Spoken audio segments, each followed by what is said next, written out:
যেই সময় একটা মেয়ের 18 বছর বয়স যেই সময় পূর্ণ 18 বছর পূর্ণ হওয়ার সাথে সাথে বাবা একটা ছেলে দেখে বিবাহের দিন ধার্য করলা।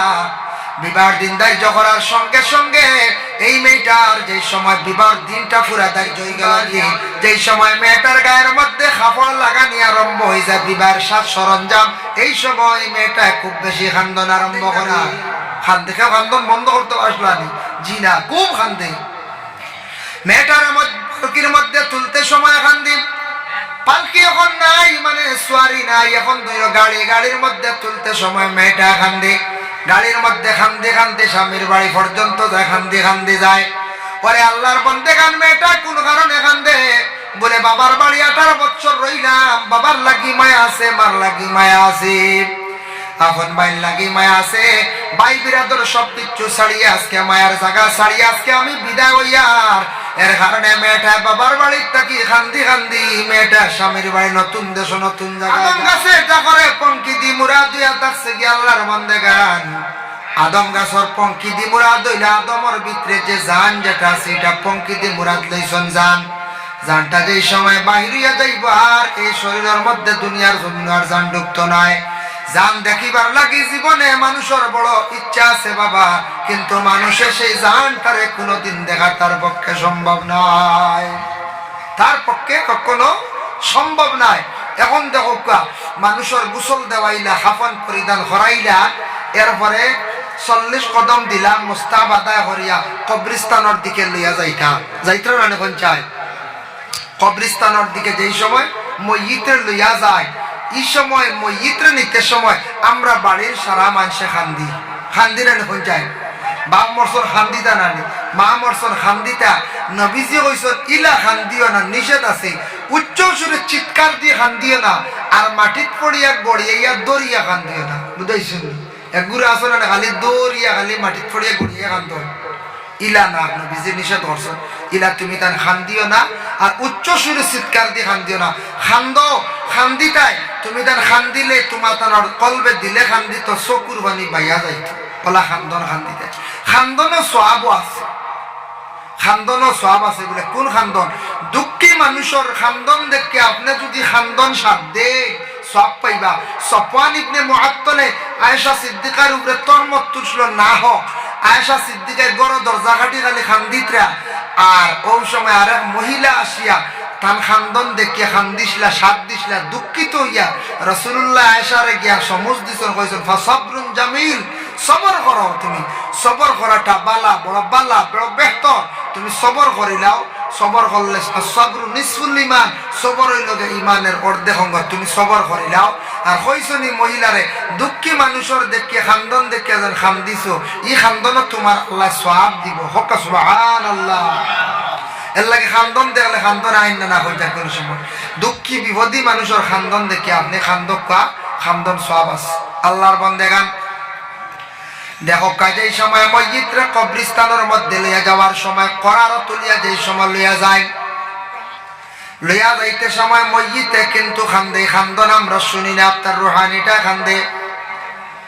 কবরিস্তানের মধ্যে লইয়া যাইত্রা খান্দিতে থাকে, কিন্তু সেই খান্দন আমরা ওলা দখলে শুনতে পাই না। দেখছেন না আপনার বাড়ির প্রত্যেকের বাড়ির উপযুক্ত মেয়ে সন্তান সকল আছেন, বিবাহ উপযুক্ত সময়ের মধ্যে বিবাহ দেওয়া হইব। ঠিক তেমনি ভাবে মইয়িত হল যারা খবরবাসী হইতা, মইয়িত হলে যেই সময় করার মধ্যে তুলা হয়ে যায়, মইয়িতটা কান্দি কান্দি সেই বাড়িটা ছাড়িয়া যায় বলে এখানে কান্দি। এই বাড়ির মধ্যে মইয়িত 60 বছর রইলা, 70 বছর পর্যন্ত সেই বাড়ির মধ্যে কাটাইলা। এই আল্লাহর বান্দায় বাড়ি মায়ার বাড়ি ছাড়িয়া যাইতে সময় মইয়িতের কান্দি কান্দি সেই জায়গাটা ছাড়িয়া কবরিস্তান যায়। আল্লাহর বান্দেগান কবরিস্তান তো আপনারা বানাইছেন এই জায়গার মধ্যে, ইনো মইয়িত হল আসন না না বলে আসন কবরিস্তানের মধ্যে। আল্লাহর বান্দেগান দেখো আমরা কি ধরনের গাছ আছে, বিভিন্ন ধরনের গাছ আছে না না কই যায়। কবরের উপরে গাছ আছে, কবরের উপরে গাছ আছে। আল্লাহর বান্দেগান কবর এমন একটি জায়গা, বড় কঠিন একটি জায়গা বাবা, কিন্তু নিরাই একটা জায়গা। সেই কবরিস্তানের মধ্যে যদি আপনার যদি প্রয়োজন হয় যাওয়ার তাহলে যাই, কিন্তু রাসূলুল্লাহ ফরমান কয়েকটা কারণে মানুষের দিল আবার মুর্দা হয়ে যায়। এক নম্বর হইল মানুষে হারাম খাবার সঙ্গে সঙ্গে মানুষের দিল মুর্দা হয়ে যায়। হারাম খাইলে মানুষের দিল মুর্দা হয়। 2 নম্বরে থাকছে গিয়া কবরিস্তান, 10 জনের কবরিস্তান, ফসলের গাছ উঠি গেছে, ফসল ধরছে, ফসল যদি কবরের উপর যদি গাছ হোক বা কবরিস্তানের ফসল যদি কোনো মানুষে যদি না কইয়া নিয়ে যদি খাইলায় মানুষের দিল মুর্দা হয়ে যায় গিয়া। কোনো বাচ্চারা খাইলে বাচ্চারা স্মরণ শক্তি কমি যায়। কমিটির মানুষে যদি বাজার নিয়ে বিক্রি করেন কিনিয়া খাওয়া উচিত মূল্য দিয়া, আর এমনি যদি কবরস্থান থাকে আপনি যদি নিয়ে খান তাহলে আপনার দিল মুর্দা হয়ে যায়। 3 নম্বর রাসূলুল্লাহ ফরমান অযথা কারণে তুমি তার কবরস্থানের পাশে সময়টা নষ্ট করিও না, কারণ কবরস্থানের পাশে সময়টা অধিক যদি নষ্ট করো কবরের আযাব যেটা আছে, কবরের ভয় যেটা আছে, এটা তোমার দিলত থাকি যাইব গিয়া। এর কারণে তুমি তার কবরস্থানের ডর সরি যাইব, দিল এটা মুর্দা হয়ে যাব, শক্ত হয়ে যাইব। এর জন্য কবরস্থানের পাশে অযথা সময়টা নষ্ট করবা না। কবরস্থানের গরু ছাগল এগুলা দিগরা দিবা না। মর্দে গান তুই কবরস্থানের মধ্যে যদি কোনো বন্ধা হলে যদি গরু নিয়ে দিগরা দেন, ছাগল নিয়ে দিগরা দেন, তাহলে জানিয়া রাখবা কবরস্থানের মধ্যে ছাগল দিগরা দিলে, গরু দিগরা দিলে আপনি একটাত আছে 10 জনের কবরস্থান, এরা হয়তো নিষেধ করছেন বা নিষেধ করছেন, আপনি খেনে নিয়ে দেন। যদি নিয়ে দেন তাহলে মধ্যে গান ওগুলোর বদুয়া পড়বো, লানত পড়বো।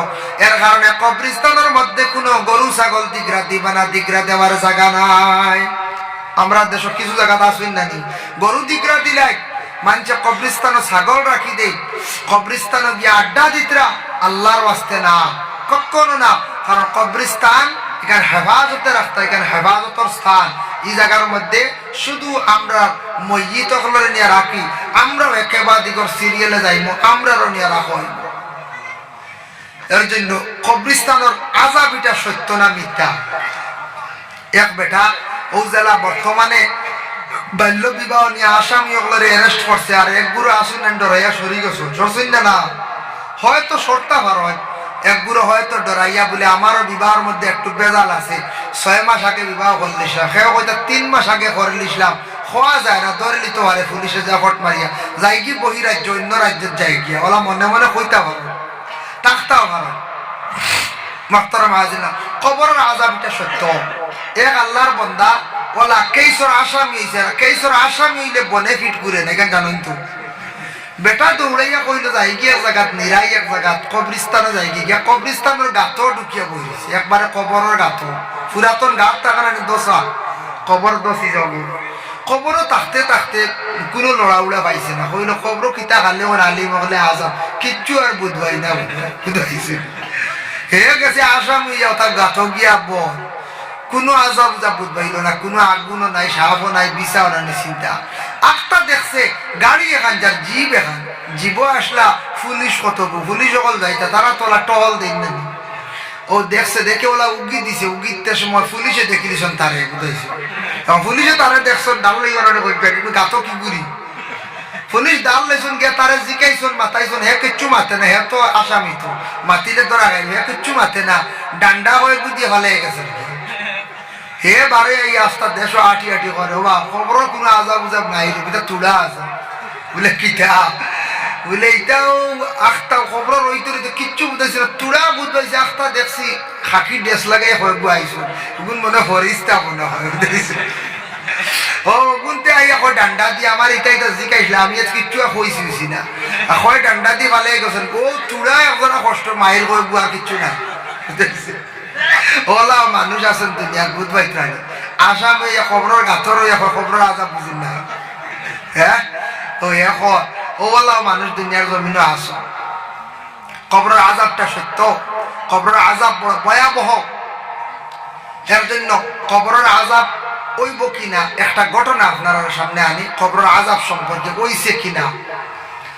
ইবতেদা ইসলামের মধ্যে দেখেন, প্রথম সময় একজন মহিলা, উপযুক্ত মহিলা, তার মা আসলা, আপন ভাই আসলা, হঠাৎ এই মহিলাটা মারা গেছে, উপযুক্ত বোন মারা গেছে, মহিলা মারা গেছে। মায়ের ছেলেরে কইলা, বাবা রে তুমি যাও সাইন, তোমার বোনটা নিয়ে কবরস্থান নিয়ে কবরের মধ্যে রাখি আসো। ছেলেটা মায়ের আদেশ ক্রমে সঙ্গে গিয়া একটা বন্ধুরের সঙ্গে নিয়া বন্যে নিয়ে কবরস্থানের মধ্যে গর্ত করিয়া বন্যে কবরের গাড়ার মধ্যে রাখছি।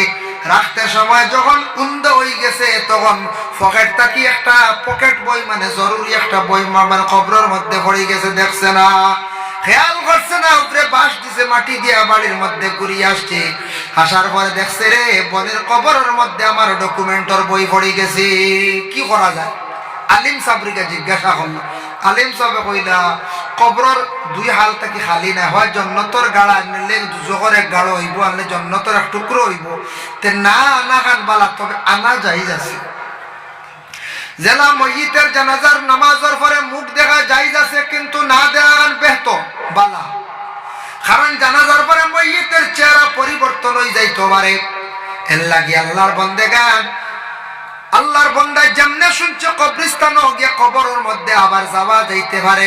কইলরে যাই গিয়ে আমার বন্ডে দেখিয়ে কিভাবে বনিরে কবরের মধ্যে রাখি আসলাম।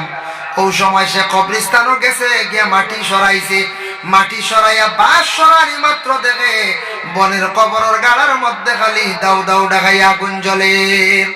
পিছন দিকে লাভ দিয়ে সরিয়া বাড়ির দৌড় দিয়ে গিয়া কইছে, গোমা বুঝলাম না তার কারণটা কিটা, আমার বনের কবরের মধ্যে খালি আগুন জ্বলে, আমার বনের আমল সম্পর্কে একটু আপনি শুনক। মায় কইলা, বাবারে তোমার বনির বড় বালা আমল আসলো, নামাজ পড়তো, কোরআন শরীফ তিলাওয়াত করতো, তোমার বনির বড় তাসবিহ তাহলিল জিকির আজকার সব কিছু করতো, কিন্তু তোমার বনির মধ্যে একটা খারাপ বুড়া আদত আসলো, বহু নিষেধ করলাম বাবারে, সেটা ছাড়াইতাম পারলাম না। বলে মা গো বনের খারাপ আদত কিটা আসলো? বলে মানুষের গড়ের পিছে গিয়ে খান কথা শুনতো, আর কথা ওখান গিয়ে আরেক গড় গিয়া কইতো, দুই গড়ের মানুষ দিয়া খালি লাগা বাজা করতো। এটা বালা খামনে পঞ্চায়েত মেয়েটার দেখো কাম বালা আমল আসলো, নামাজ পড়ছে, কোরআন শরীফ তিলাওয়াত করছে, রোজাও রাখছে, তাসবিহ তাহলিল জিকির আজকার করছে, কিন্তু মেয়েটার একটা বদ অভ্যাস আসলো, মানুষের ঘরের পিছে গিয়ে মানুষের এখানে কথা শুনিয়া অপরজনের কাছে গিয়া খোয়া, দুইজনের মধ্যে বিবাদ সৃষ্টি করা।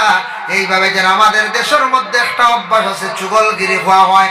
তিরমিজি শরীফের হাদিস, লা ইয়াদখুলুনাল জান্নাতা খাত্তাত, চুগলখোর যারা তাদের আল্লাহ পাক রব্বুল আলামিন জান্নাতের মধ্যে দাখিল করতে নাই।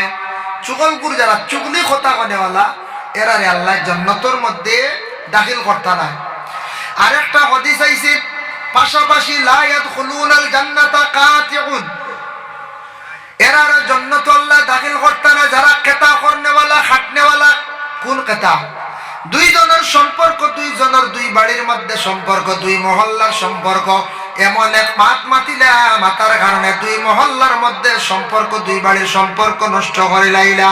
এইভাবে সিলা রহমি বাংনেওয়ালা, সম্পর্ক নষ্ট করনেওয়ালা যারা আছেন, এরারে রাসূলুল্লাহ ফরমান তুমি তাই জান্নাতের মধ্যে দাখিল হইতে পারতে নাই। এর লাগি বাবা দুইজনের সম্পর্ক কোনোদিন বিচ্ছিন্নতা করা যাইবা না। চুগলগিরি হওয়া হয়, চুগলি কথা কনেওয়ালা, লুকাই এখন কথা শুনছ, ওখানকে অন্য জনের মধ্যে গিয়া খোয়া, হইয়া দুজনের মধ্যে বিবাদ সৃষ্টি করা, এইটা থাকছে গে গুনায় কবিরা। এটা আমরা দেশে কিছু কিছু আছে না বুঝায়, আপনারা গ্রামে হয়তো নাই, কিছু আছে না নি, অবাড়ির খবর হবাড়িত গিয়া খোয়া, একজনের খবর আরেকজনের কাছে খোয়া, এটা বড় খারাপ জিনিস। এর লাগি ইনো বাইয়ে খবর আগুন দেখছে, ইনো খবর আজাব আছে না না পঞ্চায়েত আছে না আছে, ইনো তো আগুন আছে দেখা যায়। এর লাগি কবরের আজাব এটা তো বিশ্বাস আছে না নি? আমরা সারা সবর কবরের আজাব বিশ্বাস আছে। রাসূলুল্লাহ সাল্লাল্লাহু আলাইহি ওয়াসাল্লামের কাছে একদিন তার আদরের কন্যা সন্তান হযরত ফাতিমা গিয়া কইল, আব্বা আমার একজন বইনারি মারা গেছে, ও আব্বা আমার বইনারি কি আমি দেখা যাইতাম পারি? বলে যাও গো মা, তুমি যাও দেখা যাও, তোমার বনিরে গিয়ে তুমি গোসল দেওয়াইও, কাফন পরিধান করাইয়া বিদায় দিয়ে আসিও, কিন্তু মা গো ফাতিমা তুমি কবরস্থানের মধ্যে যাইও না, তোমার জন্য নিষেধ। ওই সময় ফাতিমা বাবার আদেশ ক্রমে গেছন গিয়া বনিরে গোসল দেওয়াইছন, কাফন পরিধান করাইছন, কিন্তু হযরতে ফাতিমা ঘুরে আসার পরে রাসূলুল্লাহ জিজ্ঞাসা করলা, গো ফাতিমা তোমার বোনটা কি চির বিদায় দিয়ে আসছো? বলে হ্যাঁ। বলে তুমি কবরস্থানের মধ্যে গেছলাইনি? বলে জি না। বলে তোমারে বারবার কইয়ার গেছলাইনি? বলে না। বলে আব্বা আপনি কেন বারবার আমারে বড়ই ব্যাপারে তাকিদ দিন? বলে ফাতিমা জানিয়া রাখিও মহিলাগল কবরস্থানও যাওয়া নিষেধ, কবরস্থানে যদি বেহুদা অযথা কারণ যদি তুমি যাইতাই, তাহলে বিশেষ কোনো কারণ নাই, কোনো জরুরত নাই। তুমি যদি ইলা যাইতা গোমা ফাতিমা, তুমি বেহেশতর কোনো গন্ধ পাইতাই নাই। বুঝাইছো? এর লাগে আমাদের দেশ কিছু মা বোন হল কবরস্থান ছাগল দিগরা দেওয়াত লাগি যায়, কবরস্থান গরু দিগরা দেওয়াত লাগি যায়। আমাদের দেশ কিছু মা বোন হলে কবরস্থান বিলকুল কেয়ার কবুল হিসাবে তাকরা না। ওরে আল্লাহর বন্দেগান, এর জন্য বিশেষ করিয়া দুনিয়ার জমিনের মধ্যে আল্লাহর বন্দেগান যত জায়গাত কবরস্থান আছে, কবরস্থানের মধ্যে দেখার লগে লগে দাঁড়ো যাওয়ার লগে লগে সমাজ সম্ভব আসসালামু আলাইকুম ইয়া আহলাল কুবুর কইনি আপনারা। কবরস্থান দেখার পরে পড়েন জানি আদত করলেন জানি বাসেও যাইত্রা কবরস্থান এখান দেখছেন কোন জানি আসসালামু আলাইকুম ইয়া আহলাল কুবুর কইয়া আপনারা মানে অতটুকু পর্যন্ত কইলে হইব ও আহলে কবরবাসী তোমাদের আমি সালাম দিলাম। আর ফুরা যদি দোয়াটা করন জানি বালা, যদি পারেন ফুরাটা করক। কোন কবরস্থান দেখলে কমাস কম নিম্নতম 3 বার কুল আল্লাহ শরীফ পড়িয়া সওয়াবের হাদিয়া বেজিবা পৌঁছাকা যাই। যার জন্য আল্লাহর বান্দাগান 3 বার কুল আল্লাহ শরীফ পড়ার চেষ্টা করবা। 3 বার কুল আল্লাহ শরীফ পড়িলে এক নফল কুরআন খতমের সওয়াব আমল নামার মধ্যে আল্লাহ দান করেন। কুল আল্লাহ সূরা